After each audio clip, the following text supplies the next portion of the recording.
என்ன இப்படி வந்திருக்க? நான் இங்க வேசியா இருக்கும்போது நீங்க எனக்கு செட்டில் பண்ண வேண்டிய பணத்தை செட்டில் பண்ணவே இல்ல.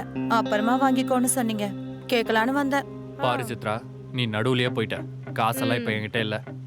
வேணும்னா வேலை இருக்கு, கமிஷன்லாம் பக்காவா இருக்கும். நான் உனக்கு ஓகேவா? நாயே.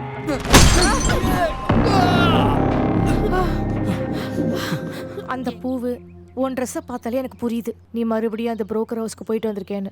நீ அங்க போமாட்டேன்னு ப்ராமிஸ் பண்ணதுனால தான் இன்னும் நான் உன் கூட ரூம் ஷேர் பண்ணிட்டு இருக்கேன். இப்ப நீ பண்ற ஜாப் ஐடில அந்த கம்பெனில இருந்து வேற கம்பெனிக்கு மாறினேன்னு வச்சுக்கோ. பழைய ஆபீஸ்ல உனக்கு சேலரி பெண்டிங் வச்சா போய் கேப்பியா மாட்டியா? கேப்பேன். அப்ப நான் பண்ணதும் அதான்.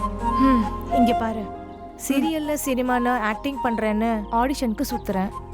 குட். உனக்கு காசு வேணும்னா என்ன கேளுடி, நான் குடுக்கறேன். அது இல்லாம மறுபடியும் நீ அங்க போனேன்னு தெரிஞ்சதுன்னு வச்சுக்கோ, ரூமை வெக்கேட் பண்ணிட்டு போயிடுவேன். ஹே சப்னா, நாளைக்கு கல்யாணத்துக்கு அப்புறம் ஏதாவது டவுட்ஸ் வந்தா நீ எனக்கு தான் ஃபோன் பண்ணுவ.